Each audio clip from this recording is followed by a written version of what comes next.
छत्रपती शिवाजी महाराज की जय भवानी।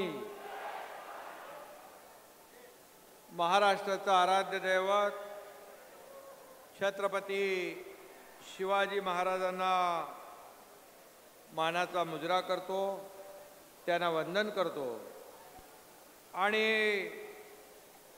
आजच्या या शिवसृष्टीच्या लोकार्पण सोहळ्याला उपस्थित दादाजी भुसे, आपले कार्यसम्राट आमदार सुहासजी कांदे, खासदार डॉक्टर श्रीकांत शिंदे, आमदार किशोर दराडे, गणेश गीते, भाऊ चौधरी, पूर्वेश सरनाईक, संजय निरुपम, बापूसाहेब कवडे, मधुकर हिरे, संजय पवार, राजेश कवडे, अंजुताई कांदे, व्यासपीठावरील सर्व सन्माननीय मान्यवर आणि जागा इकडे बसायला नाही एवढे सगळे माझे बांधव भगिनी या ठिकाणी उपस्थित आहेत, मी आपल्या सगळ्यांचं मनापासून स्वागत करतो, आपल्याला धन्यवाद देतो। खरं म्हणजे सुहास अण्णाला विचारत होतो की बाहेर एवढे रस्त्यावर लोक आहेत, मला वाटतं सभेतले सगळे लोक बाहेर आलेत का काय, तर म्हणतो सभा हाऊसफुल, मंडप फुल झालाय आणि आता ही सगळी जी गर्दी आहे ही गर्दी आपल्याला आपल्या स्वागताला आली आहे। मी खरं म्हणजे आपल्याला मनापासून धन्यवाद देतो, आपले आभार मानतो, एवढं प्रेम मला आपण दिलं त्याबद्दल मी आपला आभारी आहे, आपला ऋणी आहे। खरं म्हणजे सुहास अण्णाचा कार्यक्रमच भारी असतो। अरे माणूस पण भारी आहे ना, मग कार्यक्रम पण भारीच आहे। आणि आज शिवसृष्टीचं पहिल्या टप्प्याचं महाराष्ट्रातला सगळ्यात मोठा छत्रपती शिवाजी महाराजांचा पुतळ्याचं लोकार्पण होतंय, यासाठी मी आपल्याला शुभेच्छा देतो। खरं म्हणजे हिंदुस्थानचा अभिमान म्हणजे शिवछत्रपती, हिंदुत्वाचा हुंकार म्हणजे शिवछत्रपती, लोकशाहीचा आविष्कार म्हणजे शिवछत्रपती, शिवछत्रपती म्हणजे पराक्रम, शिवछत्रपती म्हणजे धैर्य, शिवछत्रपती म्हणजे त्याग, शिवछत्रपती म्हणजे समर्पण, शिवछत्रपती म्हणजे दूरदृष्टी, शिवछत्रपती म्हणजे शत्रूवर वक्र दृष्टी आणि शिवछत्रपती म्हणजे युगपुरुष, शिवछत्रपती म्हणजे युगप्रवर्तक आणि शिवछत्रपती म्हणजे आदर्श राजा, रयतेचा राजा। म्हणून आपण छत्रपती शिवाजी महाराजांना वंदन करतो, आपण त्यांच्या समोर नतमस्तक होतो आणि त्या राजाचं आज मोठ्या भव्य दिव्य पुतळ्याचं लोकार्पण होतंय, याचे ऐतिहासिक क्षणाचे आपण सगळे साक्षीदार आहोत। खरं म्हणजे मी म्हणालो तसे शिवाजी महाराजांचं नाव घेतल्यानंतर अंगावर रोमांच उभे राहतात, त्यांची अनेक रूपं नजरेसमोर तळपतात आणि छत्रपती शिवाजी महाराजांचा इतिहास हे आपले खरं म्हणजे आपण भाग्यवान आहोत की छत्रपती शिवाजी महाराजांच्या महाराष्ट्रामध्ये आपण जन्म घेतला आणि खऱ्या अर्थाने त्यांच्या पदस्पर्शाने पावन झालेल्या भूमीमध्ये आपण काम करतोय। आणि म्हणून या आज पहिल्या टप्प्याचं उद्घाटन होणार आहे। आता सुहासांना दुसऱ्या टप्प्याला पण आपल्याला पैशाची कमी पडणार नाही, कारण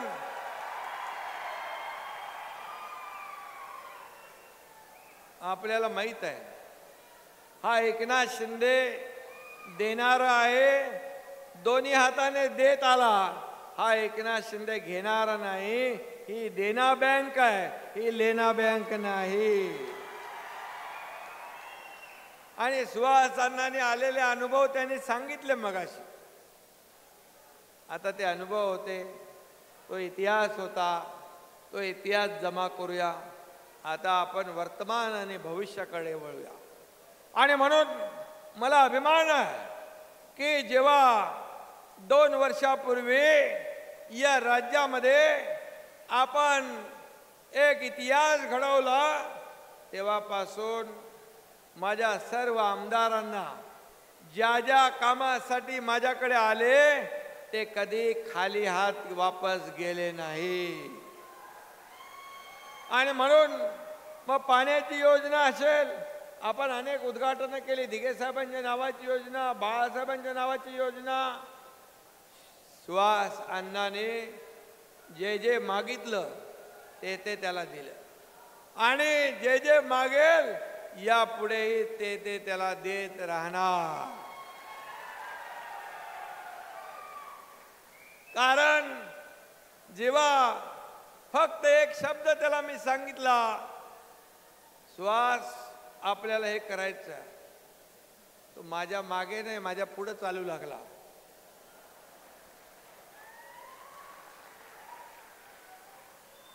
सांगायची खोटी, असे कार्यकर्ते, असे आमदार या एकनाथ शिंदेला भेटले, हे माझं नशीब आहे.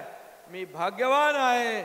एवढ्या सर्व लोकांनी माझ्यावर विश्वास टाकला आणि 2-2.25 वर्ष आपण या राज्याचा कारभार केला. सर्वसामान्य माणसांचं सरकार म्हणून आपण काम करतोय. आपल्या राज्यात शेतकरी, कष्टकरी, कामगार, माता भगिनी, माझे ज्येष्ठ श्रेष्ठ सगळे आज या राज्यामध्ये आपण त्यांच्यासाठी काम करतो. या राज्यामध्ये सर्व क्षेत्रामध्ये विकास करणं, या राज्याला पुढे नेणं, हे काम गेल्या 2-2.5 वर्षामध्ये आपण करतो. 2 वर्ष म्हणजे तसा छोटा काळ, परंतु एका दिवसामध्ये 2 दिवसाचं काम आपण केलं.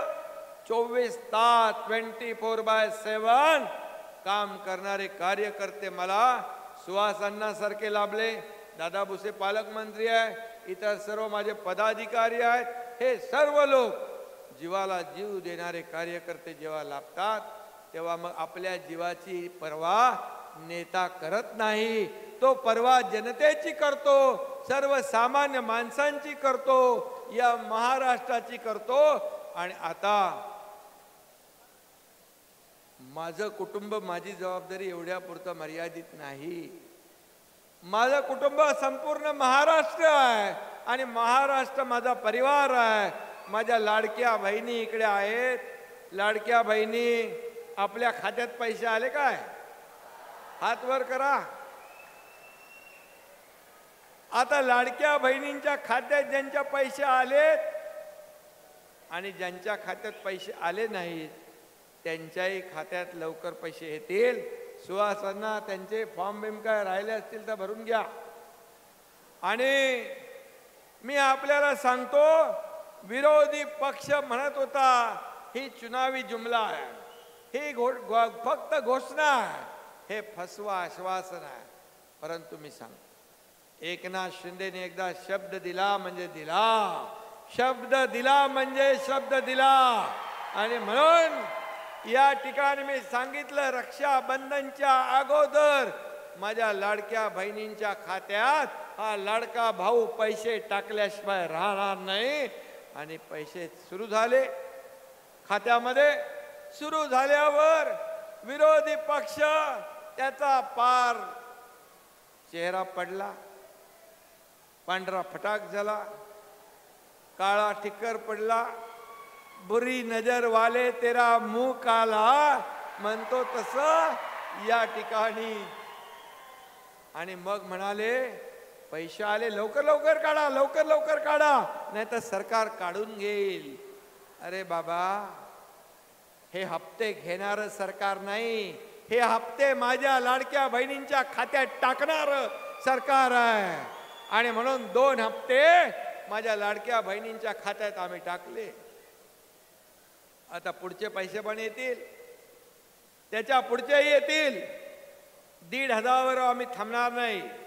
माझ्या लाडक्या बहिणींना सांगतो, हे तुमचे भाऊ 1,500 थांबणार नाही.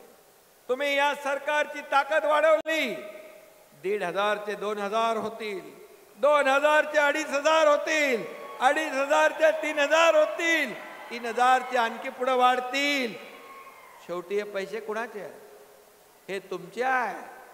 तुमच्यावर पैसे खर्च करायला हे सरकार कधी हात आकडता घेणार नाही. आणि म्हणून विरोधकांच्या पायाखालची वाळू सरकली आहे, त्यांच्या छातीत धडकी भरली आहे. बहीण लाडकी आणि विरोधकांच्या छातीत भरली धडकी, असं सगळं झालेलं आहे.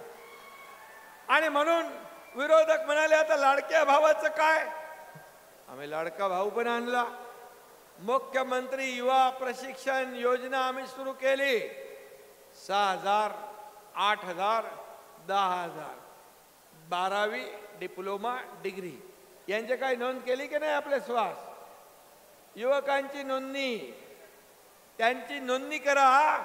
आणि हे पहिलं राज्य आहे प्रशिक्षण भत्ता देणारं, देशातलं पहिलं राज्य आपलं महाराष्ट्र. आणि म्हणून आम्हाला जाणीव आहे, आम्हाला गरिबीची माहिती आहे. हा एकनाथ शिंदे सर्वसामान्य शेतकऱ्याच्या कुटुंबातून आलाय, एका गरीबाच्या कुटुंबातून आलाय. मला माहित आहे, माझ्या बहिणींच्या वेदना मला माहित आहे, माझी आई कसं घर चालवायची ते मी पाहिलंय. आणि म्हणून जे सोन्याचा चमचा घेऊन जन्माला आले, जे पैशाच्या राशीमध्ये लोळतायत, त्यांना 1,500ची किंमत काय करणार? आणि म्हणून माझ्या बहिणींना मी जेव्हा 15 ऑगस्टला भेटलो, मी स्वातंत्र्य दिन त्यांच्याबरोबर साजरा केला, त्यांचं मनोगत ऐकलं. माझ्या बहिणी म्हणाल्या, मी म्हणालो काय घेणार 1,500 3,000 मध्ये? म्हणाले आम्ही पहिले आमच्या मुलांना कपडे घेऊ, माझ्या पतीला काहीतरी घेऊ, माझ्या घरामध्ये अमुक आहे ते घेऊ. काही महिला म्हणाल्या की आम्ही छोटा व्यवसाय करतो, त्या व्यवसायामध्ये पैसे टाकू, तो व्यवसाय आणखी वाढवू. म्हणजे हे पैसे जे आहेत हे अर्थव्यवस्थेमध्येच येणार, पुन्हा मार्केटमध्ये येणार, ही अर्थव्यवस्था मजबूत होणार. आणि माझ्या लाडक्या बहिणींपेक्षा दुसरं कोण अर्थव्यवस्था समजू शकतो? कारण त्यांना माहित आहे काटकसर करून घर चालवायचं. पुरुष आपण सगळे लाडके भाऊ तर बाहेर असतो, सगळे घरात माझ्या बहिणी असतात. आणि म्हणून माझ्या लाडक्या बहिणींना लखपती झालेला आम्हाला बघायचं आहे, लखपती झालेला आम्हाला बघायचं आहे. हेच आमचं स्वप्न आहे. आणि लाडक्या भावांनो, तुम्ही पण चिंता करू नका, तुमच्यासाठी पण आम्ही ही जी योजना आणलेली आहे, या योजनेचा फायदा घ्या. फॉर्म भरा, मुख्यमंत्री स्वयंरोजगार योजनेचे फॉर्म भरा. त्याच्यामधून देखील आपल्या सुशिक्षित बेरोजगार युवकांना नोकरीची संधी आहे, व्यवसाय करण्याची संधी आहे. आणि म्हणून या संधीचा फायदा घ्या. आता तर दुसरी एक अन्नपूर्णा योजना बाकी आहे. 3 गॅस सिलेंडर माझ्या बहिणींना वर्षाला मोफत देण्याचा निर्णय आपल्या या सरकारने घेतला. त्याचबरोबर लेक लाडकी लखपती ही योजना आपण घेतली आहे. तुमच्याकडे फॉर्म भरले की नाही? लेक लाडकी लखपती 5,000 रुपये मुलीचा जन्म झाल्यावर, पहिलीमध्ये गेल्यावर 6,000, 5वीत गेल्यावर 7,000, 11वीत गेल्यावर 8,000 आणि वयाच्या 18व्या वर्षापर्यंत 1,00,000 रुपये त्याच्या खात्यामध्ये जमा होतात. आम्ही का केलं हे? 10वी नंतर मुलींनी शाळा सोडू नये, पुढचं शिक्षण घ्यावं म्हणून ही योजना आम्ही सुरू केली. आणि आपल्याला मी सांगतो, मुलींना देखील मोफत शिक्षण देण्याचा निर्णय आपल्या सरकारने घेतला. डॉक्टर, इंजिनियर, वकील, MBA जे काय करायचं आहे, ही योजना आपण मुलींसाठी पण आणली.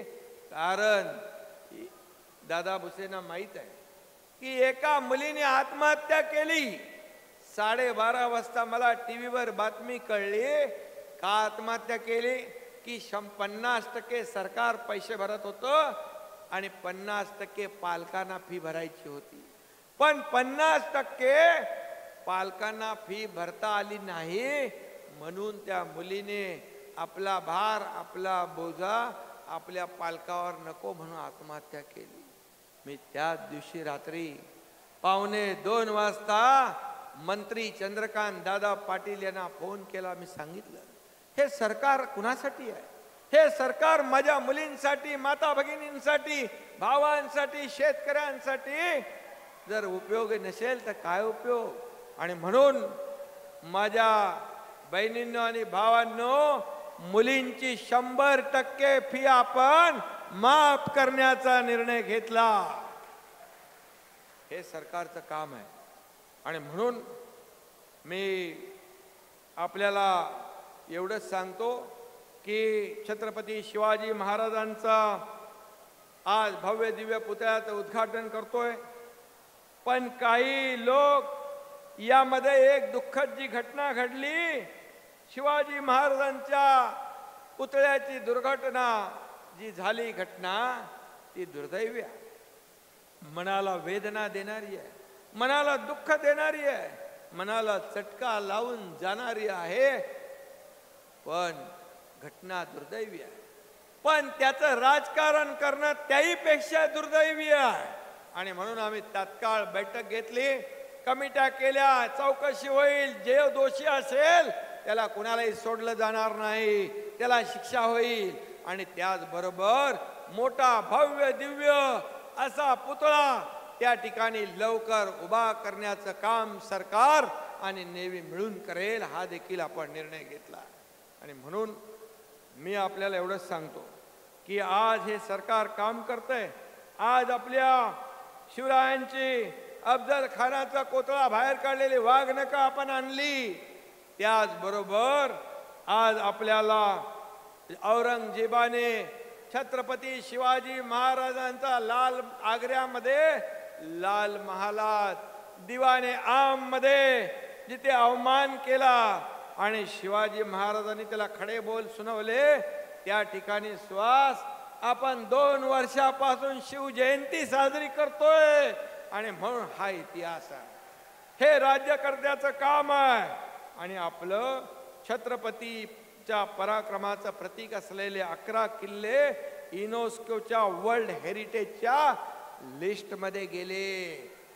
हे आपलं शिवाजी महाराजांचं शौर्य आहे, हा शिवाजी महाराजांचा इतिहास आहे. आणि म्हणून ही घटना अतिशय क्लेशदायक आहे. आणि म्हणून मी एवढंच सांगतो, विरोधकांनी राजकारण अनेक विषयावर करावं, परंतु छत्रपती शिवाजी महाराज हे आमच्यासाठी राजकीय मुद्दा होऊ शकत नाही. ते आमच्यासाठी श्रद्धा, अस्मिता आणि खऱ्या अर्थाने एक भक्ती आहे. आणि म्हणून मी आपल्याला एवढंच सांगतो, सुहासांना तुमच्या इथे काय काय पाहिजे तुम्हाला? नांदगाव नगर परिषदेची मोडकळी झालेली इमारत, त्याला 10 कोटी रुपये मंजूर या ठिकाणी केले जाईल. आणि म्हणून इंग्रज काळातली आहे आणि 10 कोटी रुपये तुम्ही तर खूप जास्ती पैसे घेतले, आता 10 कोटी कमी आहे, ते तर दिलेच पाहिजे तुम्हाला. त्यामुळे 10 कोटी रुपये त्याचा निर्णय आपण घेऊ. आणि शिवसृष्टीचा दुसरा टप्पा, त्यालाही पैसे कमी पडणार नाही, ही खात्री आपल्याला देतो. आणि त्याचबरोबर बंदिस्त पाईपलाईनचा एक बैठक झाली, आता आपल्याला तो निर्णय घ्यायचा आहे. तो बंदिस्त पाईपलाईनचा प्रश्न जो आहे तोही आपण मार्गी लावू. आणि मला वाटतं बाकी काय तुझ्याकडे काय असेल तर ठीक आहे, आणखी काय असलं तेही करू. सुहास अण्णा या ठिकाणी तुमच्यासाठी भांडत असतो, मतदारसंघातल्या प्रश्नासाठी भांडत असतो. आणि म्हणूनच तर आज हे प्रेम, अलोट गर्दी आणि हे सगळं तुमचं जे काय प्रेम पाहायला मिळालं, हे सुहास अण्णाचं कर्तृत्व आहे.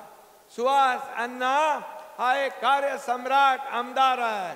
आमदार कसा असावा तर सुहास अण्णासारखा असावा, असं मी या ठिकाणी सांगू इच्छितो. आणि म्हणून मी आपल्याला एवढंच सांगतो की जे काही आहे हे राज्य सरकार सर्वसामान्यांचं आहे, शेतकऱ्यांसाठी देखील आपण अनेक योजना केल्या. शेतकरी बांधव इथे आहे आणि म्हणून 7.5 HP मोटरने पंपाने शेती करणाऱ्या शेतकऱ्यांचं वीज बिल माफ करण्याचा निर्णय पण आपल्या सरकारने घेतलाय. आणि म्हणून आपल्याला मी एवढंच सांगतो की भविष्यात देखील जे जे प्रश्न आपल्या जिल्हा मध्यवर्ती बँकेचा एक विषय होता, जिल्हा मध्यवर्ती बँकेला देखील शेतकरी जे आहेत ते आमच्याकडे निवेदनं घेऊन येत आहेत, त्यांना देखील मदत केली जाईल. शेवटी सरकार हे सर्वसामान्यांचं आहे, सरकार हे तुमचं आहे आणि म्हणून तुम्ही निवडून दिलेलं सरकार आणि या सरकारची जबाबदारी आहे की या राज्यातल्या सर्वसामान्य लोकांना न्याय द्यायचा. आणि म्हणून मी सुहासांना तुमचं पुन्हा एकदा मनापासून अभिनंदन करतो. हा एकनाथ शिंदे तुमच्या सदैव पाठीशी आहे ही खात्री आपल्याला देतो. आपण असंच काम करत राहा. गेल्या वेळच्या पेक्षा डबल लीडने निवडून येणार ना? सगळ्यांनी हात वर करून सांगा, सुहास अण्णा मागच्या पेक्षा डबल मताधिक्य आपण देणार आणि मग तुमचं कुठलंही काम शिल्लक राहणार नाही, ही खात्री मी आपल्याला देतो. पुन्हा एकदा सुहास कांदे त्यांची सर्व टीमचं मनापासून मी अभिनंदन करतो, मनापासून आपल्याला शुभेच्छा देतो. धन्यवाद. जय हिंद, जय महाराष्ट्र. धन्यवाद. मुख्यमंत्री साहेबांसाठी टाळ्या वाजवा.